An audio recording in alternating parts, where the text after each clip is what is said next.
The information discussed by the host and guests on this talk show is meant to be informational only. Listening or calling in to ask questions for our guests does not create a patient-doctor relationship. Rely on your own doctor or healthcare provider's medical advice to treat or diagnose any conditions you may have. Nothing discussed on this talk show is meant to replace your doctor's medical advice. You should never stop your current medical treatments or delay getting medical treatment because of anything presented in this program. If you want more information about a medical condition or treatment discussed on this program, talk to your doctor. It's time for Health Check with Heidi Godman, a daily dose of health and wellness information. Call or text Heidi your questions at 373-1220. That's 373-1220. And now here's Heidi Godman. Hi, everybody. Welcome to Health Check. I'm Heidi Godman. Hope you're doing well on this great day. We have a very, very interesting program lined up for you today. In a little bit, it'll be time for our weekly brain boost, and we're going to be talking with a very prominent neurologist here on the Sun Coast, Dr. Dean Sutherland, all about the risk of falls. Really cool new study out that talks about how virtual reality and treadmill training may be linked to helping older adults escape falls or prevent falls. So any kind of exercise is going to be helpful. But what if you add a little virtual reality to it? Cool new study was done on this, and we're going to be talking about those results and how it may help you. So stay tuned for that. But we are going to start out today by talking all about some different skin conditions because, of course, we always want to look our best. But remember that your skin is your largest organ, and you absolutely want to feel your best and take great care of yourself. And to do that, you've got to take care of your skin. So we are going to be speaking all about different skincare foundations and things like that you might use on your face and some ingredients that you can find in them that are not so healthy. We're going to be talking about a condition, a little pesky condition called sebaceous hyperplasia. A lot of people get that. It's kind of hard to treat. We're also going to be talking about excessive sweating. And I'm not talking about just from the heat, which we're experiencing right now, but some people just tend to glisten a little more than others. Can you do something about it? Apparently, yes, you can. And who is going to give us advice about all of this? Our great friend, Dr. Manjula Jegasothy, who joins us now. She's the founder of the Miami Skin Institute. Hi, Manjula. Hi, Heidi. Thanks for having me back on your show. Yeah, so this is so incredible. I saw the FDA come out with a warning recently about mercury poisoning in various skin products. And I said, hey, what if we talk about this? And, then you shot back. That's just one ingredient that you might want to be concerned about. There are numerous ingredients that we have to be careful about. Tell us a little bit about this. Absolutely. Yes, the FDA, in my opinion, came out a little late with this mercury warning. In fact, in the early part of the last century, I'd say from, the late 1800s to about 1950, most of our makeup had some form of mercury or lead and other heavy metals inside within their composition. They give them color, particularly lipsticks and eye colors. Another one is arsenic. And so when I first started practicing, we'd commonly see elderly individuals with, really sort of mottled purple complexions. And and that was a common board question and such. And it's skin poisoning with the heavy metals. So this warning is great to remind us, but the companies, for the most part, have become a lot better about not putting these heavy metals in their products. But where are you going to find products that contain mercury or other types of metals? So those metals tend to be dark, and so they tend to lend a dark color to whatever it is that they're in. So, you would tend to be more likely to find them in older lipstick formulations or lip liner pencils or eyeshadows or eyeliners that have color to them, like purples and dark plums and burgundies and those kinds of things. That's where you're going to find the actual ingredients. What about things that are made out of our country? Are they also maybe full of questionable ingredients? So. Yeah. Mm-hmm. Okay. And I think that's why the FDA came out with that warning, because I think, they were kind of seeing an influx of products from places like China and the Philippines where, those regulations aren't as strict. And it's a cheap and easy way to render a product to have the color that you like it to have. So how do we spot these kinds of things? I mean, you pick up a bottle or a tube and you're reading, and it's all chemical kinds of terms. You don't know what these things are. Sure. So for the most part, like I said, in American products, American-based companies, they don't use them. The few that may use them would be sort of very, very cheap dollar store brands, which I kind of consider not a good idea anyway because they tend to cause a lot of allergies. But I tell people, I have a lot of patients who come from South America with all kinds of products and that really don't have accurate labeling. So I tell people, if you're not, seeing the words mercury, lead, arsenic, etc., what you might see is something like mercuric chloride or some sort of salt formation or salt formulation of that heavy metal. So look for something that looks like a similar word. And if it's in, obviously in another language, if it's in Spanish or, and that's typically what I'm saying. But if it's in Asian, you're going to have to figure it out from the ingredient list if it has words like that. But I also think that if you don't even see words like that or translate words like that, you need to at least, look for things that the products that have more preservatives and more complex, difficult names, the more likely they are to be hiding, some sort of heavy metal. Mm-hmm. And, I think this can be a real risk because so many people get things on the internet, and who knows where they're really coming from. So maybe try to stick to a U.S.-based company. But even then, plenty of manufacturers of skincare products or makeup are putting things into these products that maybe we don't want on our skin. Can you give us a little guidance of what we do want and what we want to avoid generally? Sure. We like, the word petrolatum is always a safe and inert ingredient to look for. Glycerin is sort of mixed. It gives a nice cosmetic feel to products, but some people are allergic to it, so, watch the glycerin if you have sensitive skin. Things like witch hazel is very benign, and people tend to like it. Of course, my favorites are glycolic acid, retinol, and vitamin C because they do good for the skin, and, they tend to not cause a lot of irritation or allergies when used properly. So those are good ingredients to look for. And then everything else, I like silicone because it sits on the surface of the skin and doesn't clog pores. But I don't like things that, like I said, have anything that's a really long name that you can't pronounce. Cocopropamyl stearate, things like that. And those are common ones. The stearates are all oils that can cause clogging of the pores. And all the other ones that have really long names can cause allergies. And like I said, it tends to be a way that manufacturers can then hide minute amounts of heavy metals. They only have so much space on the ingredient list. So if they have a lot of long ingredients, then the last 2 or 3, they can probably get away with dropping, and so you'll never know. Sure. So in general, you want to stick to things that have ingredients that hopefully your dermatologist is advising you to look for, or things that you're telling us to look for. And if it has a lot of names that you just don't recognize, I guess you could always ask your doctor or look it up. But is there an easier way to do it? Are there just companies that, we know these companies are reliable? Yes. First of all, I think that you should look for ingredients that you can pronounce. If you can pronounce it, if you can read it and say the word, then it's probably a better ingredient. It doesn't have as many preservatives and that sort of thing. In terms of companies that have taken a stance on using, good ingredients that are organic or even certified organic, certainly Aveda is one of those companies. Origins is one of those companies.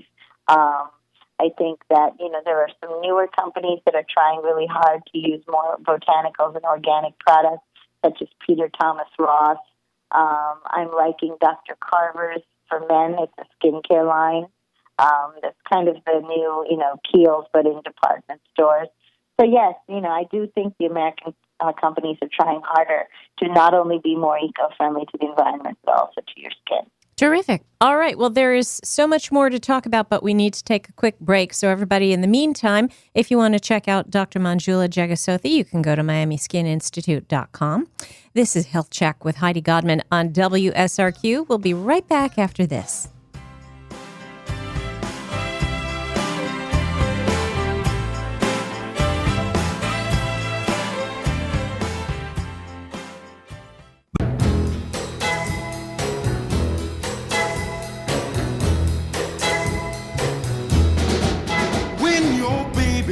Welcome back to Health Check. I'm Heidi Godman. If you're just joining us, my guest today is my friend Dr. Manjula Jegasothy. She's a Harvard and Yale-trained aesthetic dermatologist, and we're going to be talking now about a condition that can affect a lot of people. It's called sebaceous hyperplasia, and it sounds like a scary thing, but it just kind of shows up as little bumps here and there. Manjula, tell us what it is.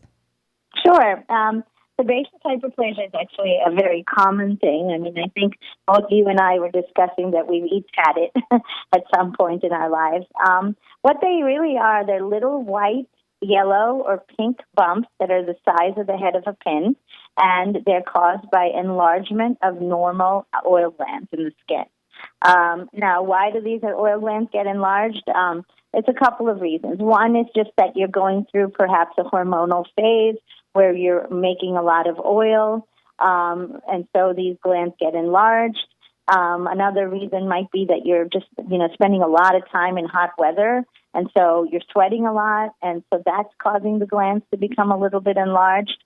And then the last reason, which is probably the most common that I see patients for, is that it's kind of a long-term sequela, we say in medicine, or result of having had mild rosacea for a long period of time. It eventually enlarges the oil glands all over the face. Okay, and how many oil glands are there on the face? I mean, it's a lot, right? There's one associated with every single pore. So we're talking thousands. Thousands and thousands. So there are all these reasons why the oil glands can become enlarged. And what happens when they become enlarged? It doesn't look like a pimple. It looks a little bit different. No. Like I said, it's the size of a pin, the head of a pin, and it can be white, it can be yellow, it can be light pink, or a combination of all three. Occasionally, if they're bigger, they can have a little tiny blood vessel or capillary running through it. I guess the reason most people realize that there's something other than a pimple is that they try to pop them themselves or extract them themselves, and nothing comes out. They realize that they're solid, and then that's when they come to see me.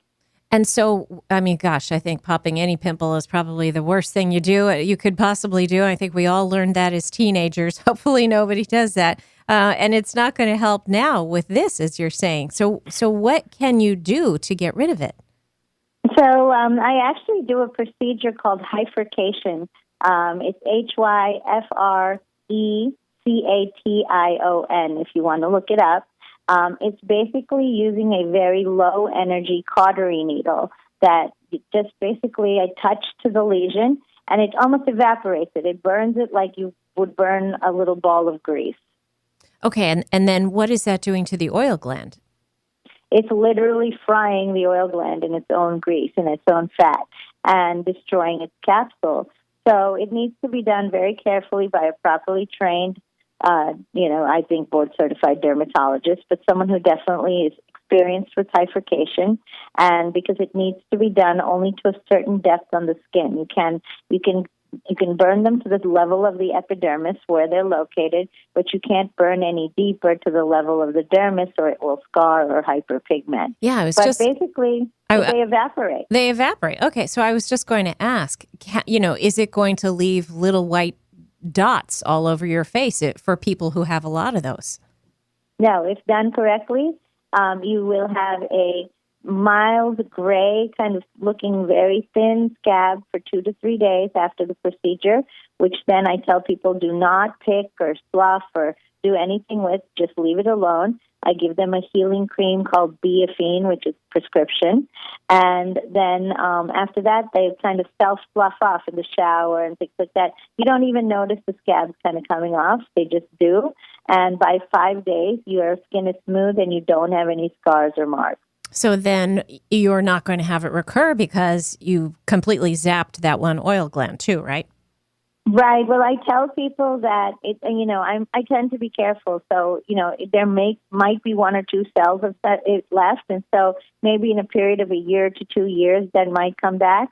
But the problem is whatever the forces were that caused them in the first place are unlikely to go away. It's not like you're going to move away. It's not like your hormones aren't going to fluctuate in the future. It's not like you've stopped having rosacea. So all the reasons behind them still exist, so you will produce more in other areas, in other parts of your face. Sure. Now, I looked stores. it up. I was looking at some photos of this online because I have one or two. I mean, and I'm not even sure about the second one, but nobody wants any of these things. But I've seen some photos on the internet of people who are just covered in these things. Tell me about some of the worst cases you've seen. Well, it's interesting because probably some of those internet pictures you saw are so severe because some of these people have genetic abnormalities that actually cause this as a marker for, remember we were talking about skin markers for other systemic diseases? Yes. This is another one of them where if they have the gene for thousands of these, then they likely have a gene for other things as well. And so they need to be checked out by their primary doctor as well. Is this typically linked to something else? Is it commonly associated with another underlying condition? Not commonly, but a few of them are linked to different genetic disorders that are not really cancerous or anything like that. I think that they might be linked to some neurological issues and things like that. But again, that would be caught when the child was born and developing. So, sure. I just think it's a good idea. Just when anything crops up on your face like this, like in thousands, you should get checked out. It's your body talking to you. But if you have one or two, then it's just pesky, and then it's just a problem. Up to 50, it's just pesky. It's up not to anything 50. to be concerned for. Up to 50. Do you see that often? People with up to 50 of these? Yeah, I treat a lot of rosacea patients, and so I'll see someone with 50 at least once a week, and I burn them up almost every day. And so someone like you with just one or two, I'd burn it, and in all likelihood, it would never come back, and you'd be done. Sure. Well, is there a way for people listening who don't have any of this to prevent it from occurring at all? And what about people like me with just one or two? Can you keep it from getting worse? I don't think so. Once you have it, I think it has to be burned off. I haven't seen any other method to either prevent it from getting bigger or to remove it. But you can definitely prevent it by being very diligent about oil control in general. So if you have rosacea, obviously treat it.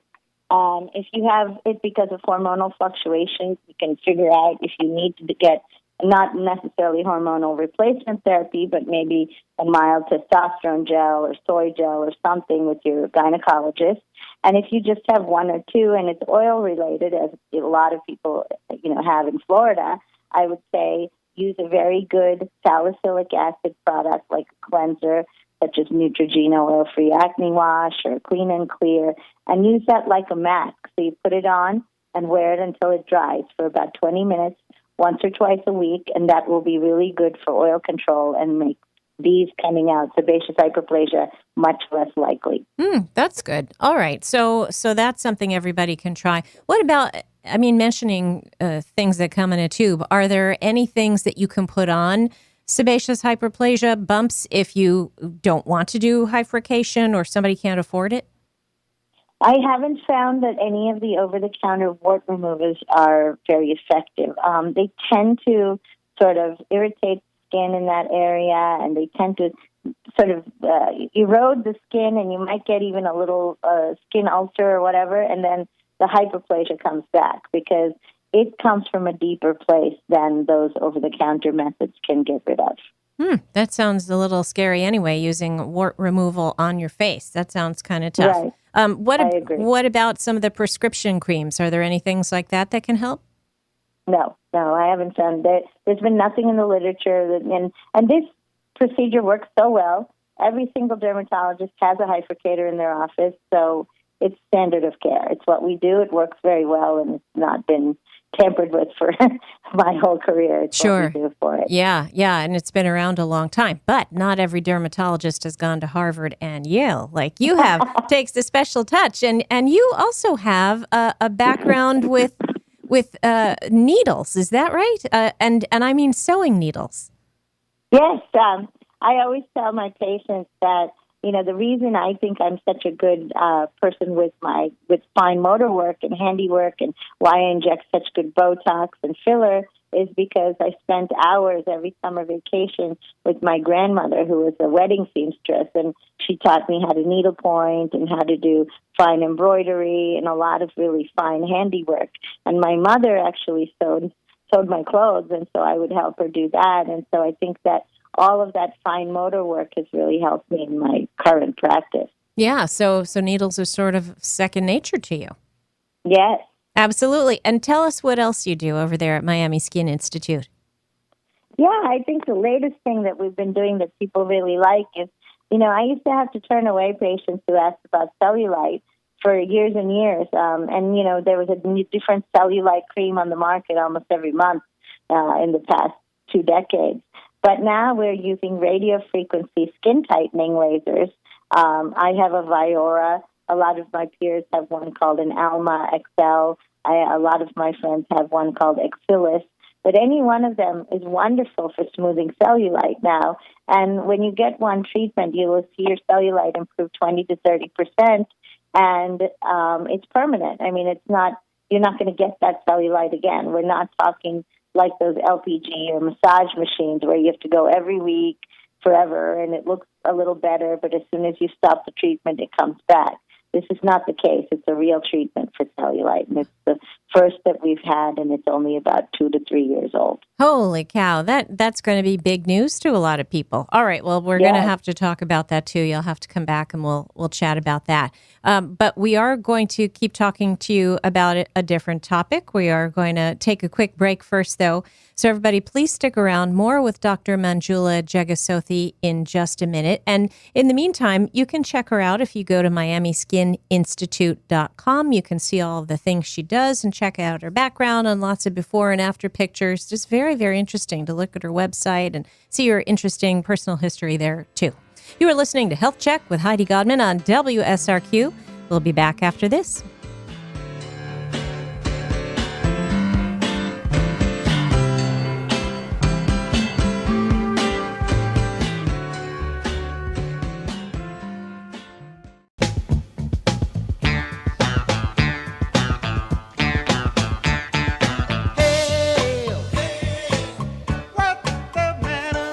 Welcome back to Health Check. I'm Heidi Godman. If you're just joining us, my guest today is Dr. Manjula Jegasothy. She's a Harvard and Yale trained aesthetic dermatologist. She's over in Miami, Southwest Florida, founder of the Miami Skin Institute. And we get to talk to her all the time about just the coolest, most innovative things that are going on. And since it is so hot out there right now, we thought this would be a good time to talk about people who might be perspiring just a little too much. So excessive sweating. If this is you, turns out there is something that you can do about it. Manjula, tell us about it. Sure. Let's start by talking about the fact that there are 2 kinds of sweat glands, the eccrine sweat glands and the apocrine sweat glands. Now, the eccrine sweat glands are the ones that you typically, on your face, on your neck, on your nose, the ones you need that are for temperature control. So when it's very hot, you sweat all over. That's your eccrine sweat system. It doesn't typically smell that much, and, it's necessary for thermal regulation. So, that heat-based sweating is fine. That's a necessary evil in terms of temperature control. But the apocrine sweat glands, we think, are vestigial, just like your appendix or anything else, where we thought that it was some sort of signaling system in our caveman days, or perhaps even pheromonal for gender attraction. So that's the sweating that occurs in your underarms, on your hands, on your feet, and on your groin. And particularly on the underarms and in the groin, it tends to be the sweat that smells. Some people, unfortunately, have an overproduction of fluid only from their apocrine sweat glands. So their hands, their feet, their groin, and their underarms. And this tends to cause marked body odor, or it's just embarrassing. It shows up on your shirt when you're nervous, when you're trying to do a presentation at a meeting. People who suffer from this know. They are always embarrassed to shake people's hands because their hands are so wet, things like that. So that condition is called hyperhidrosis, and that's what we're going to talk about. Okay, so hyperhidrosis. If you have this, then there is help for you, and that would be pretty impressive that you could stop someone from sweating so much. I mean, how can you do that? Absolutely. And in the past, all we had used to, recommend those platinum-based antiperspirants. which, again, platinum is a heavy metal. So I don't love recommending it for daily use for the rest of your life. But in the past, that's all we had. There was one that was an over-the-counter, but you had to ask the pharmacist for it, called Certain Dry. It's a CERTAIN, and then new word DRI. It's still available in every pharmacy, and if you have mild hyperhidrosis, maybe that's a solution for you. Another thing we used to prescribe was a medicine called Robinol, ROBINUL. This medicine was used for other things, such as to sleep, and it's an older medication from the 40s and 50s, and it does prevent this kind of hyperhidrosis, but it also makes people very drowsy. So it's kind of fallen out of favor as well. So then we discovered that this apocrine sweat gland is actually mediated by acetylcholine, which is the same thing that mediates the muscle contraction. So believe it or not, Botox and Dysport are the gold standard right now for treating hyperhidrosis. So I literally inject Botox into the areas where the person is sweating in a certain fashion. It's a little bit different from injecting the wrinkles, technically, but essentially it causes, it disrupts, it upsets sweating so that you do not sweat from those areas at all for a period of 1 to 2 years after one treatment. Really? Because, Botox is like 9 months, 6 months, if you're lucky, for wrinkle relief.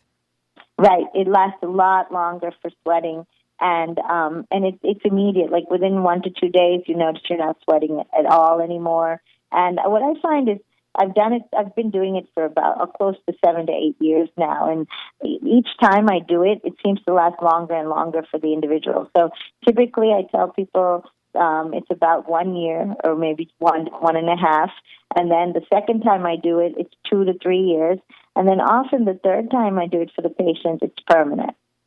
All right. So, Botox is a muscle relaxant, so it sounds like it's also just sort of slowly killing that area that you're injecting it into. But, isn't sweating important? Don't we need to release heat from our bodies, and our sweat glands are the way we do that? What are some of the risks of this? So that's why I said that whole discussion earlier. We need our eccrine sweat glands to regulate heat. We're not injecting those.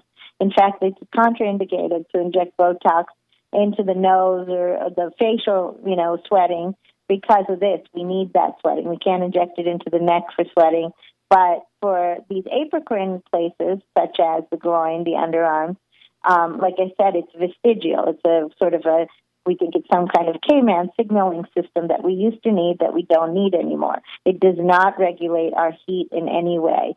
So we do not need them, and it is okay not to sweat under your arms or in your groin or on your hands. I don't think anybody wants to send those signals anymore. All right. Exactly. So we're saying under the arms, the groin area, and where else? The hands and feet.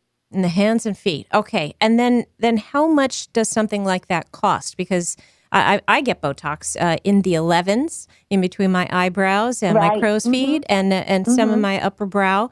And I don't get a lot. I get like once a year, but I personally like to do it. And I used to, when I was on TV, I did it, and I still like doing it. I feel good about myself when I do it. Sure. But it doesn't last, and it's pretty pricey too. So how does someone with excessive sweating handle this? Is it covered by insurance, or do you just have to pay the amount, and is it more than just getting it cosmetically?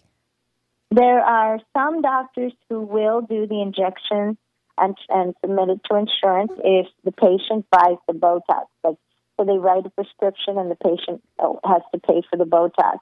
Botox itself is $500 a vial. So you're paying for it's $550 actually. So the patient's paying for the Botox vial, and then the doctor is injecting and getting reimbursed. I don't do that. What I do is I typically just charge the patient, and I always charge per amount of Botox that they need.